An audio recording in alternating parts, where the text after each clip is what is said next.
Well, so today we will be continuing our talk on compressible flows. I had in the last class what I did was I had covered, or rather I had identified what is compressible flow, why Mach number is important, and we had also defined the stagnation properties and the sonic properties, isn't it. So, next what I had planned to do is just to show you the effect of area change on compressible flows, okay? Because normally we have seen that for incompressible cases we have seen that an area change, it suppose there is a contraction, it accelerates the flow, when there is an expansion it is vice versa. So, in this particular change, apart from velocity, certain other changes are expected. So, let us see what are the changes. We will be starting from the basic equation of the energy equation, the final form that we had derived in the last class, the final form which we had derived, from where we had got that the enthalpy head and the kinetic energy head remains constant for an adiabatic isentropic situation. So, from there we will start and we will see how area changes affect the compressible flow cases. Okay. Now, the thing is, it is changes in area on the area change, actually what it does, it changes the velocity and it changes the pressure as well. Now, let us start from the basic equation which we had derived in the last class, dp plus rho, dp by rho plus u du equals to 0, or in other words we can write it down as dp equals to minus rho u du, isn't it. Now, dividing both sides by rho u square, what we get? We get dp by rho u square, this is equal to minus du by u. Okay. Now, this is one equation. Now, from continuity, equation of continuity, what do we get? From equation of continuity we get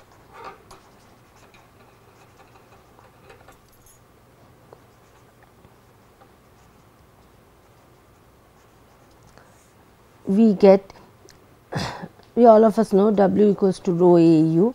Now, if we take the logarithmic differentiation, like taking log and then differentiating, which we had already done in the last class I believe. So, logarithmic differentiation, what does it give? It gives us an expression something of, I hope you have noted this down,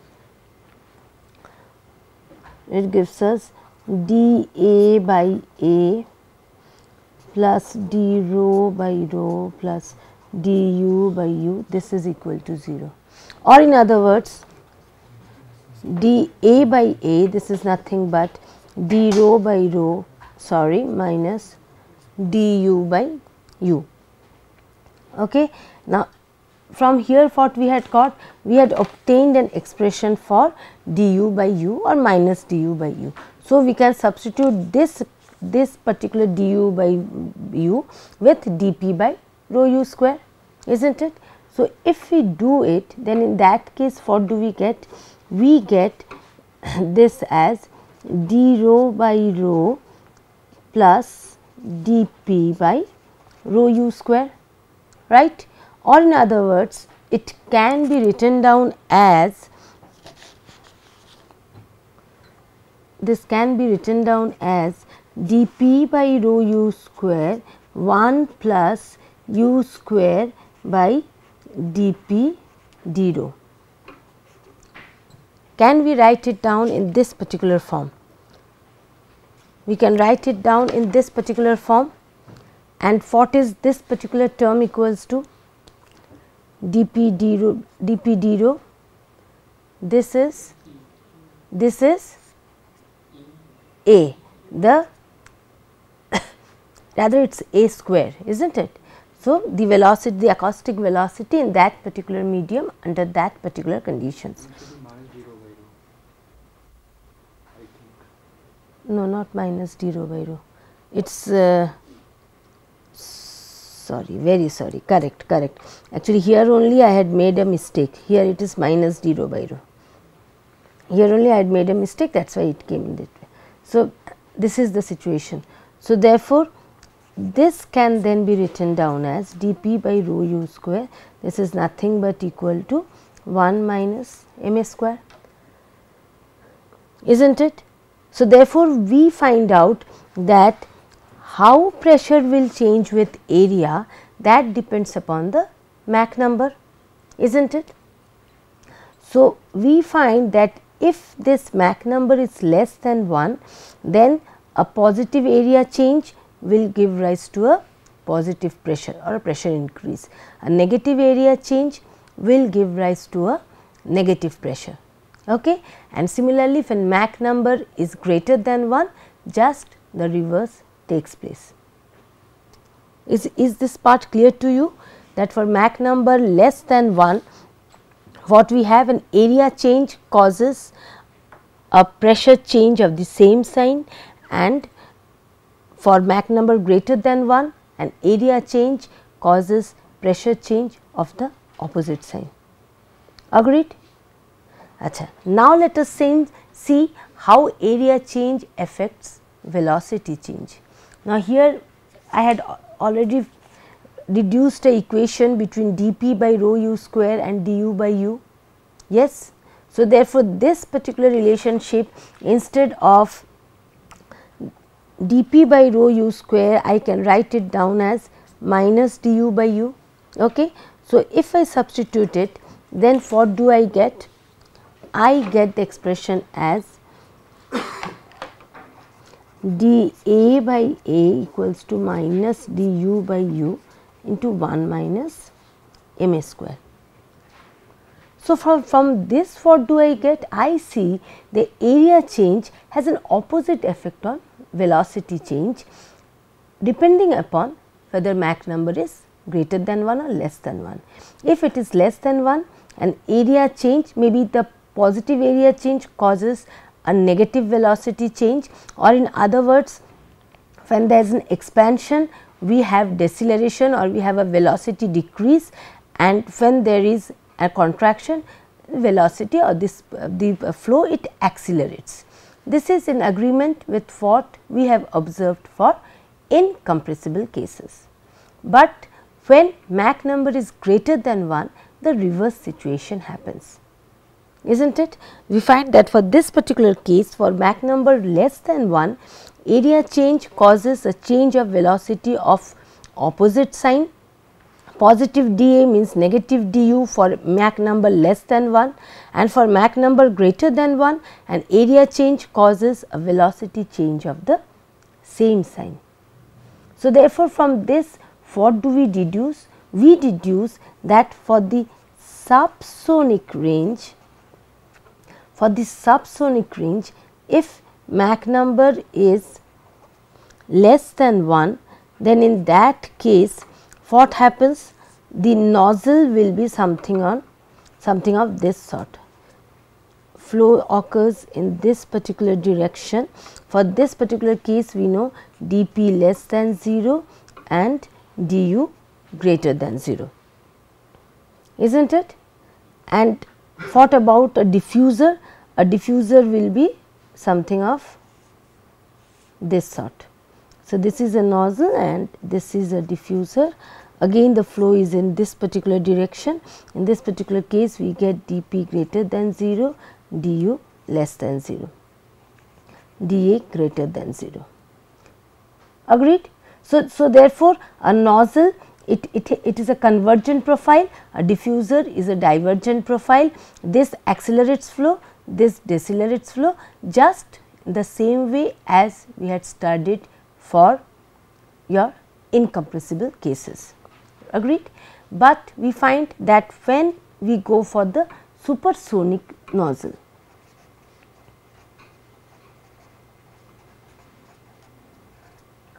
in this particular case, we find that the nozzle will be something of this sort. Here MA is greater than 1, flow occurs in this particular direction, and we find that for this particular case dP is greater than 0, du is less than 0. So, therefore, we find that For this particular case, the supersonic nozzle is of this particular form and the supersonic diffuser has a convergent profile. Again the same thing, flow is in this particular direction. Okay. So, from these things what do we deduce? We deduce the important observations are that at subsonic speed, that means when Mach number is less than 1, these cases a decrease in area increases speed of flow. A subsonic nozzle therefore, it should have a convergent profile, a subsonic diffuser should have a divergent profile, is not it? So, we can deduce it or we can just jot it down in this particular fashion. At subsonic nozzle convergent profile, just I am writing down whatever I have drawn and shown you. Subsonic diffuser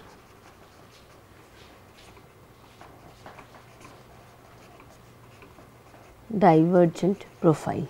On the other hand, if we take a supersonic nozzle, that means for Mach number greater than 1, we find that the effect is just opposite. We find that supersonic nozzle, it has a divergent profile and a supersonic diffuser, it has a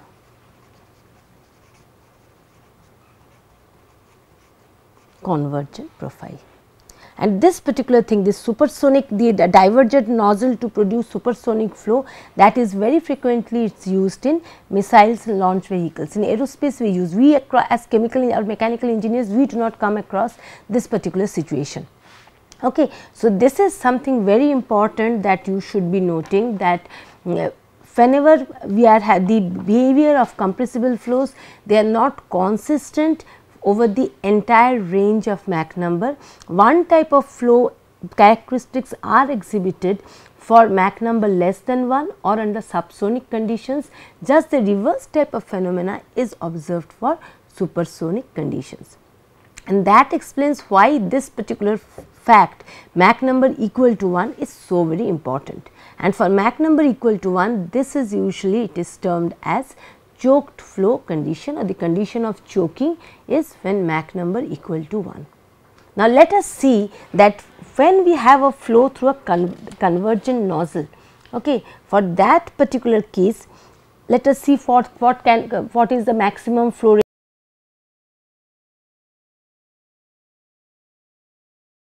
I would like to show one more thing to you. I had expected this particular question from you. Let us see, in this particular case what do we find? We find that for subsonic cases what do we get? We suppose we start from a very low velocity, okay, and we keep on increasing the velocity. The profile is convergent. What happens? Gradually with increase in velocity, the Mach number keeps on increasing till it reaches Mach number equal to 1. If we keep on increasing the Mach number further, we cannot do it in this particular case. We can just come till Mach number equal to 1. We cannot accelerate the flow further under these particular circumstances. Is it clear to you? So, therefore, if we want to, suppose we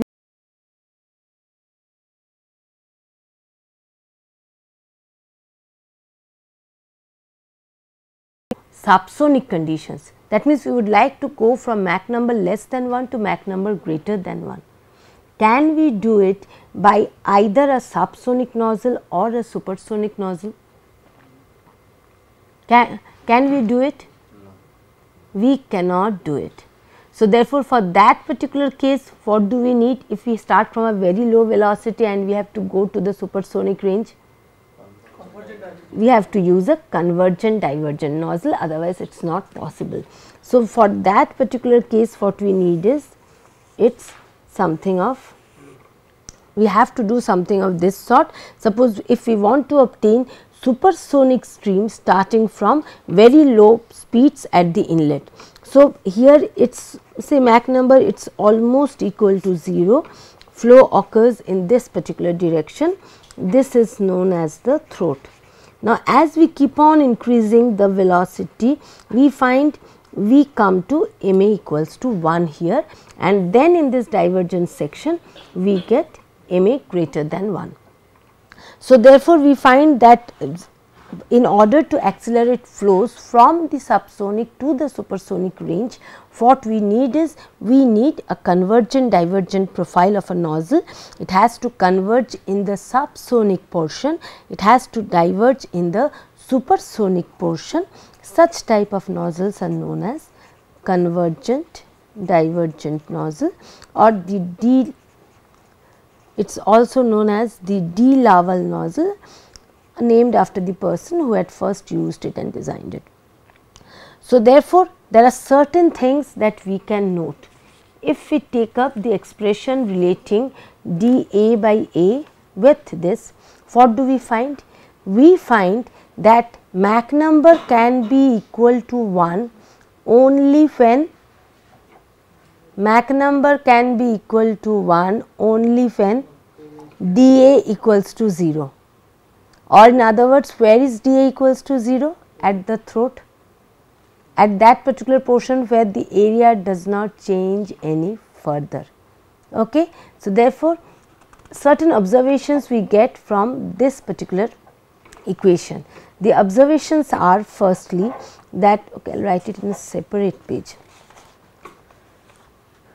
that I will write down the equation once more, that will be easier.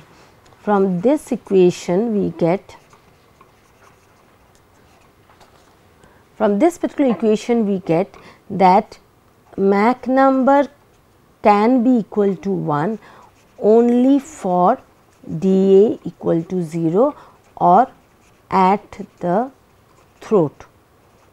It cannot be equal to 1 under any other condition.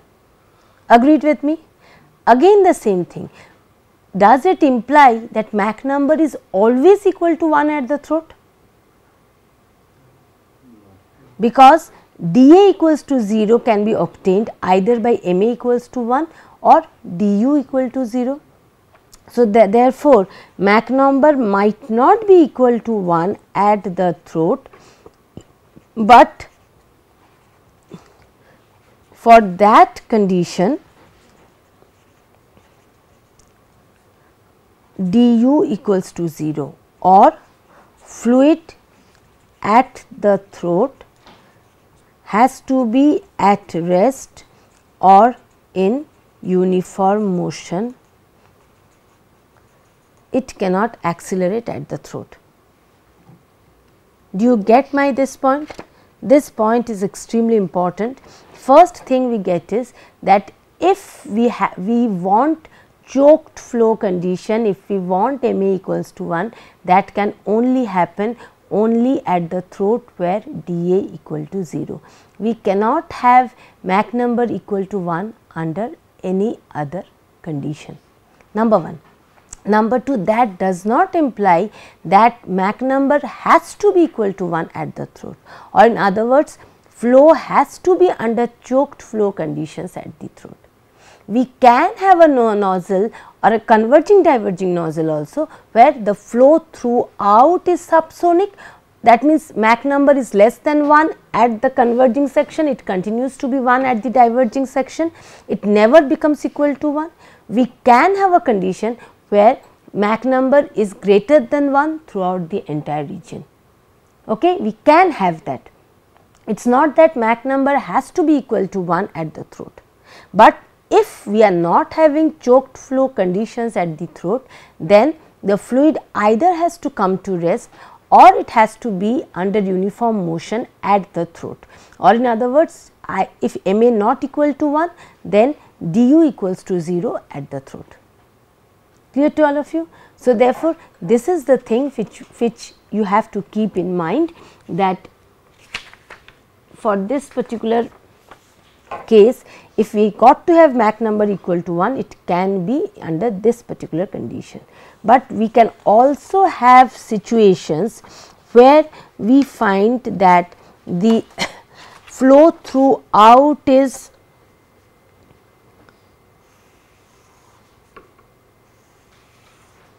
here, it is Mach number less than 1, flow occurs, in this case also Mach number is less than 1, or in other words, if we plot Mach number with distance, say this is Mach number equal to this is 1. So, we can always have something of this sort. It starts in this way, it ends, but always it is subsonic throughout. Okay. We can also have a situation maybe where Mach number is greater than 1 throughout the case, or in other words, we can have a situation where it is something of that sort. It never comes, the flow is supersonic throughout, and in this particular case it is subsonic throughout. We can also have these two conditions, but we need to remember that for this to occur, du has to be equal to 0 under this particular condition. In this particular case, du has to be equal to 0. This is the thing that you have to remember. So, these are the two cases where Mach number is not equal to 1 at the throat, but yet the flow can occur, because the fluid at the throat is either at rest or in uniform motion at the throat. So, this is very clear that if you want to accelerate the flow from supersonic to from subsonic to supersonic conditions, you cannot do it for a convergent nozzle. We have to go for a convergent divergent profile, where the Mach number has to be equal to 1, or the choked flow conditions can be approached only at the throat. Okay. Now, let us see what about the flow rates and what about the flow under choked flow conditions. Okay. So, let us, we are going to do say isentropic flow .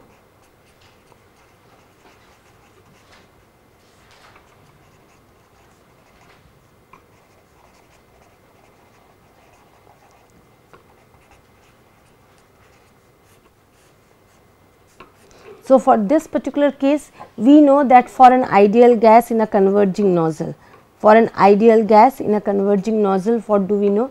W equals to this, all of us know, or in other words, W by A, this is nothing but G, this is equal to rho u, this also, this we know. Now, since assuming, we have already assumed it to be an ideal gas, so therefore, this rho can be written as P by RT, yes or no?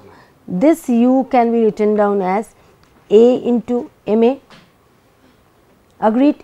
This A can be written down as root gamma RT. We can do whatever we are doing, okay. So, therefore, into MA of course.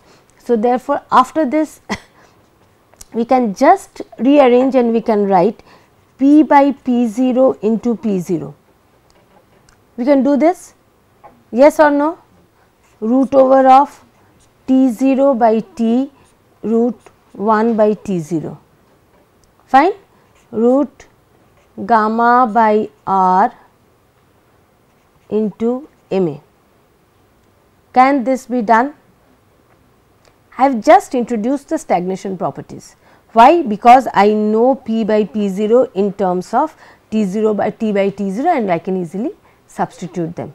Okay. So, that I can, my target is to express this particular mass flux or the mass velocity in terms of certain easily measurable parameters, and to find out on what this flow rate depends. If I can know on what the flow rate in a converging nozzle depends, or on what parameters the flow rate depends, then I know how to manipulate those particular parameters and control, increase or decrease my flow rate as I desire.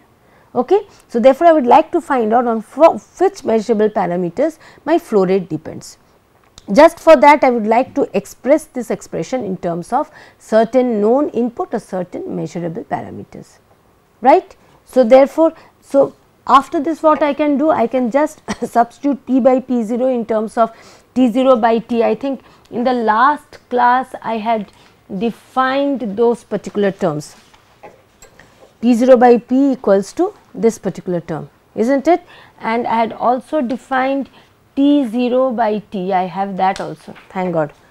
Here also I had defined T0 by T, is not it. So, instead of T0 by T I can substitute this, instead of P0 by P I can substitute this, okay. Just let us do these two substitutions and then let us find what do we get. We get W by A, this is equal to, in that particular case, T0 by T, instead of P0 by P I am writing gamma by gamma minus 1, okay, and T0 by T whole to the power half P0 by root over T0 root gamma by R into MA, okay, and then I can write this as T0 by T whole to the power minus of gamma plus 1 by 2 into gamma minus 1, okay. I have combined these two terms, okay,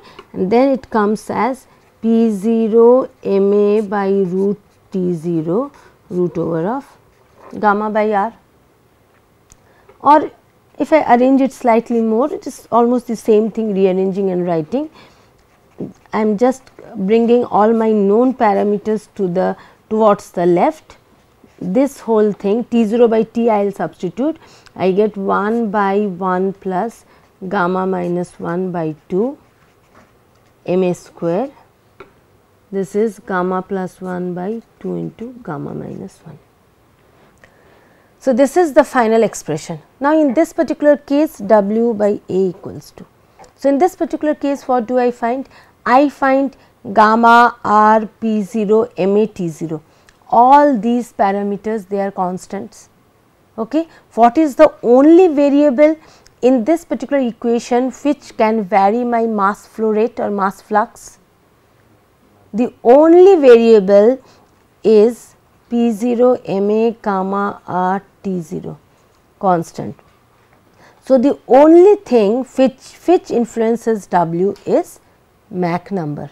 So, gradually I would like to show you the importance of Mach number and why Mach number equal to 1 is so very important and why Mach number is so very important, that is what I would like to show you, okay. So, therefore, we know W by A, this is a function of Mach number only, it does not depend on anything, okay. So, therefore, by varying Mach number we can vary this, and under what condition will we get a maximum of W by A, or under what condition do we expect to get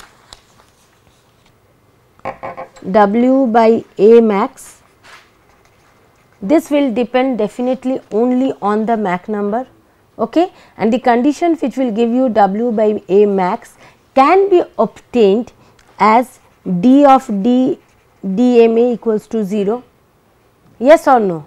From this particular condition I can find out, I can get an estimate of W max, is not it. Now, let us differentiate and let us find what is this expression.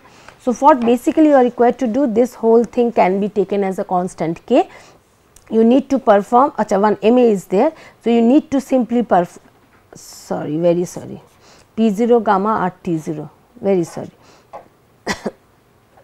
So, you need to perform this particular differentiation. So, you can take this portion as say K1 a constant, and here also this particular portion can be taken as K2. So, therefore, Mach number is the only variable and you can perform the differentiation. And on differentiating, what do we get? We find that if we differentiate it, the expression reduces to 1 minus MA square. You just perform it in your hostels and then you see whether you are getting it yourself or not. This equal to 0, is not it? This is the thing which we get, or in other words we get just on substitution, Ma square into gamma plus 1 equals to 2 plus gamma minus 1 into Ma square. And if you solve it, what do you get? We get from this particular condition Ma square equal to 1.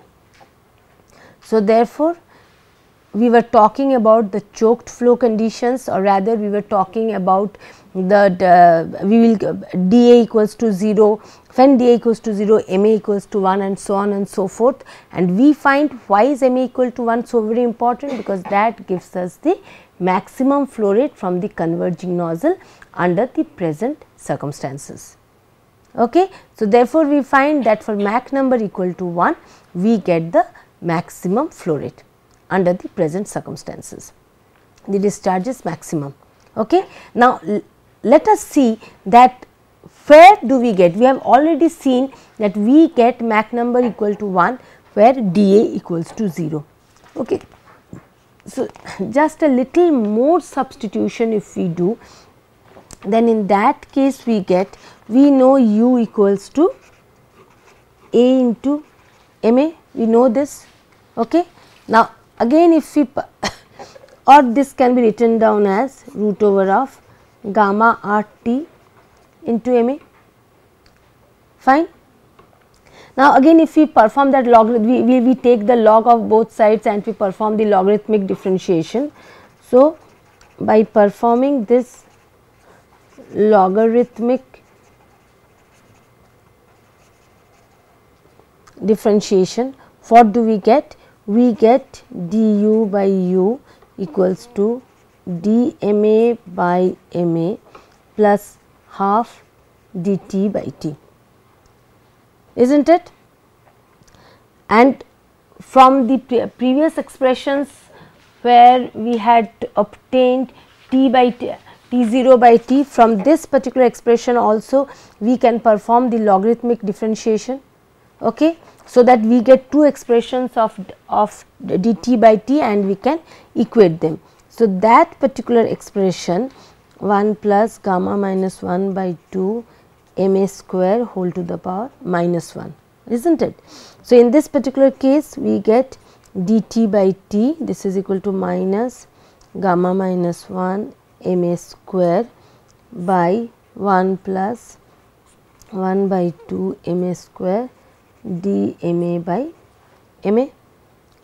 Okay. So, now what we can do, instead of this dt by t, we can substitute this particular expression, yes or no? Just do it and see what we are getting.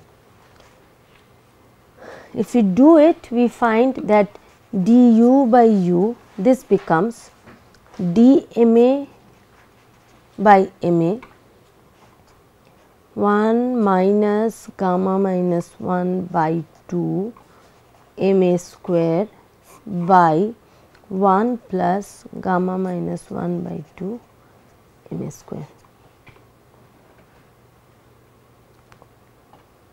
or this can be written down as 1 by 1 plus gamma minus 1 by 2 ma square.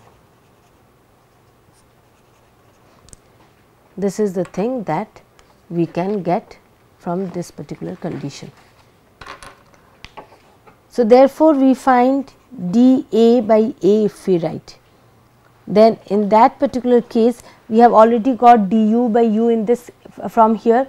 Okay. We already had a equation of relating du by u and dma, just a minute, we had one particular equation, yeah. We had dA by A equals to this. Okay. So, in place of du by u, we can substitute this particular equation. Okay. And then we get, this is ma square minus 1 by 1 plus gamma minus 1 ma square by 2 dma by ma. So, therefore, we had obtained that we get the maximum flow rate for ma equals to 1, and for ma equals to 1, dA equals to 0 or A has to be equals to constant, or in other words we observe that this happens only at throat and nowhere else. Okay. So, this means Ma equals to 1.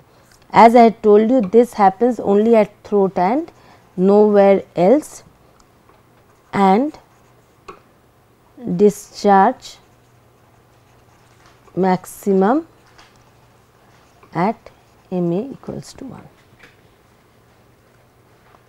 So, therefore, we find that properties at the throat can be the critical properties, and when properties at throat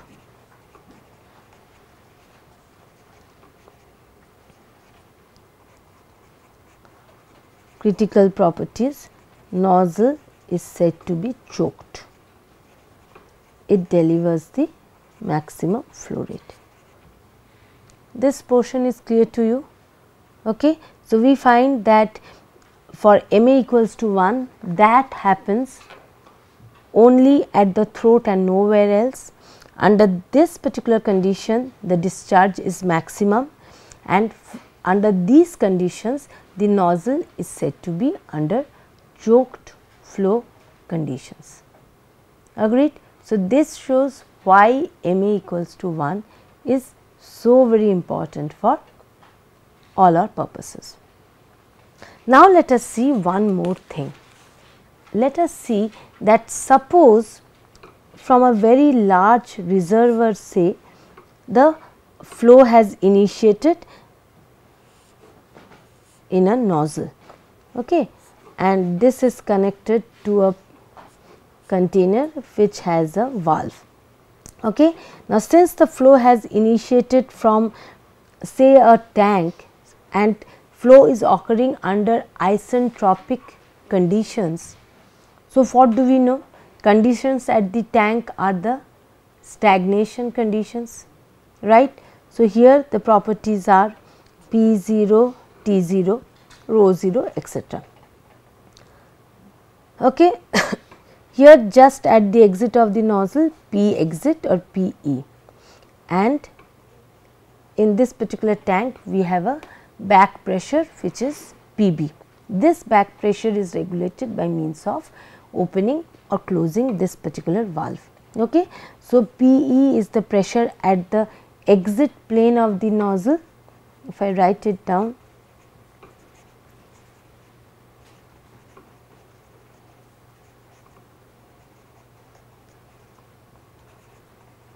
PB, it is the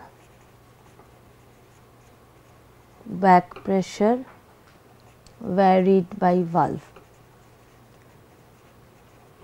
Now, let us see what happens. So, initially what we can do, we can gradually, initially this valve is closed and the entire system is at a constant pressure, no flow occurs under that condition, right. So, if we plot say P by P0 as a function of distance across the nozzle, distance along nozzle, and along with this pressure we would also like to plot the flow rate, which is W by A. Usually we take the entire that constant thing which was there, this is as a function of. So, initially what do we find? Initially we find that everything is equal and therefore, the curve is something of this sort, where this is P0 equals to PE equals to PE. Under that condition there is no flow. Then what we do? We gradually try to open this particular valve. As we open this valve, PB reduces, isn't it? PB and PE are equal. Okay. So, therefore, when PB reduces, PE also reduces, and gradually PE becomes less than P0, right.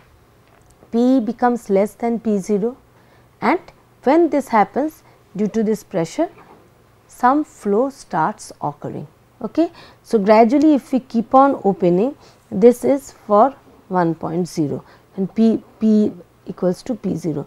Now, when this happens, we get something of this particular case, okay, where gradually we are reducing it, and here in this case PE equals to PB and this is less than P0. Agreed? And gradually we find that the flow starts. Fine. We keep on continuing this, we find that we get reduced and reduced pressures here by keep on opening the valve. PB becomes equal to PE, and as we get such type of curves, the flow keeps on increasing in this particular way.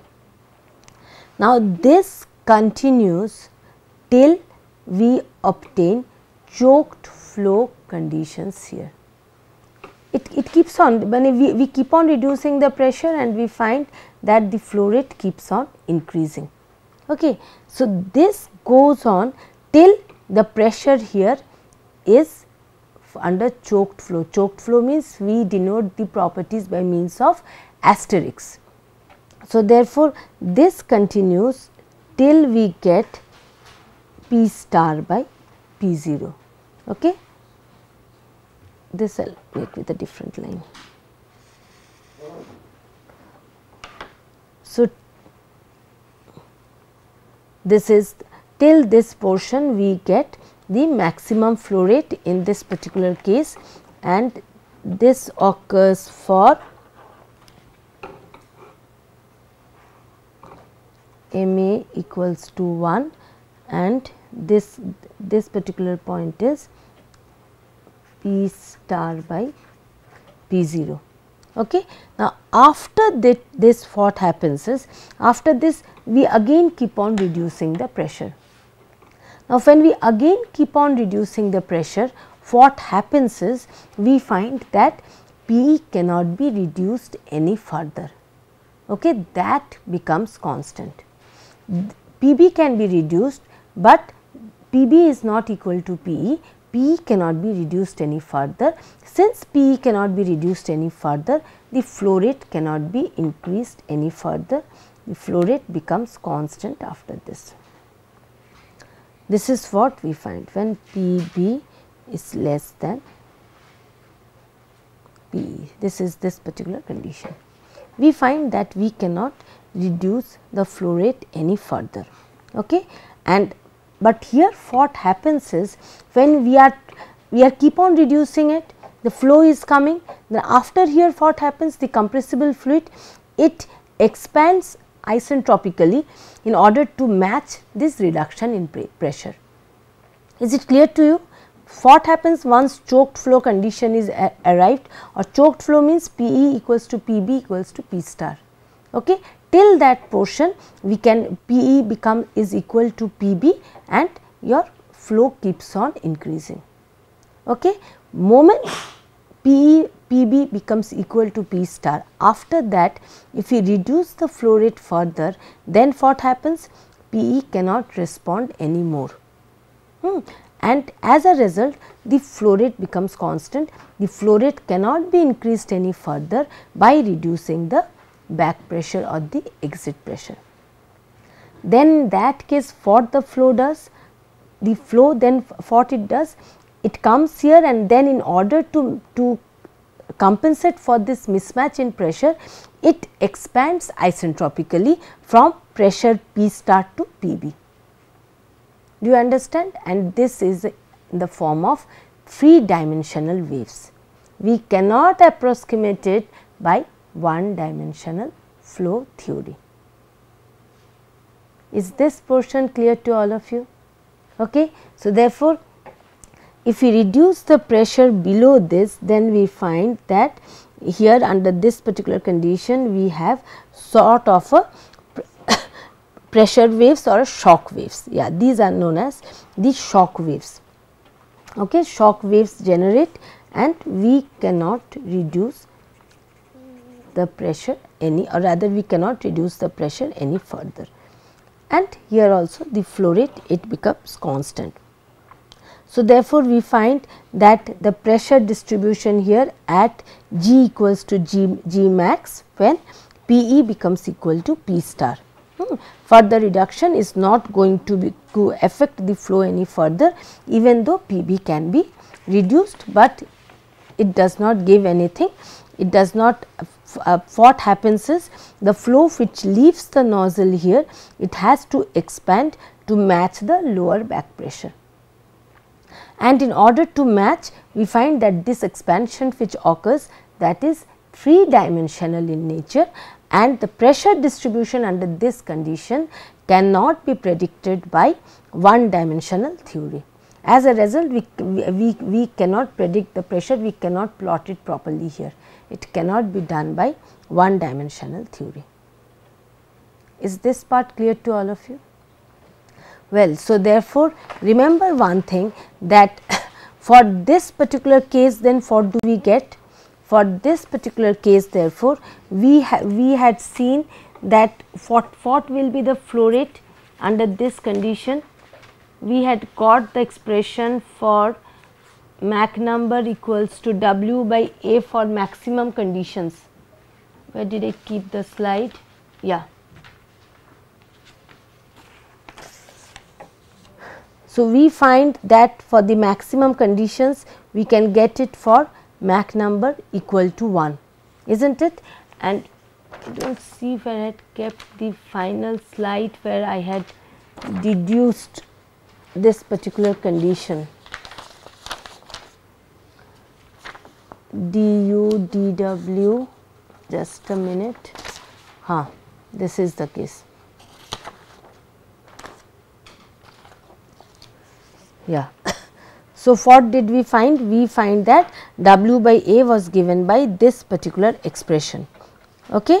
And if we put M A equals to 1 here, then we are going to get the maximum flow rate, and that occurs under choked flow condition where A equals to A star. Do you get my point? So, therefore, what do we get is, I will write down W by A once more. This is root gamma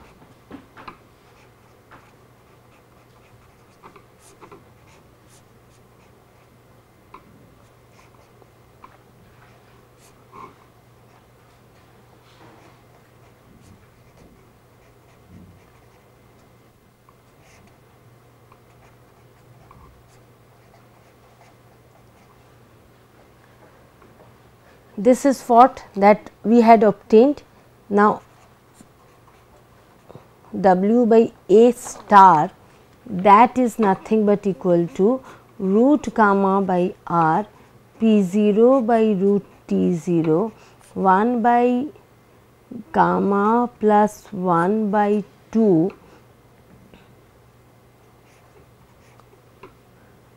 gamma plus 1 by 2 into gamma minus 1, isn't it? So, if we divide this by this, what do we get? We get A by A star, isn't it? What is A by A star then? We can write it down as 1 by M A plus 1 into 1 plus gamma minus 1 by 2 M A square.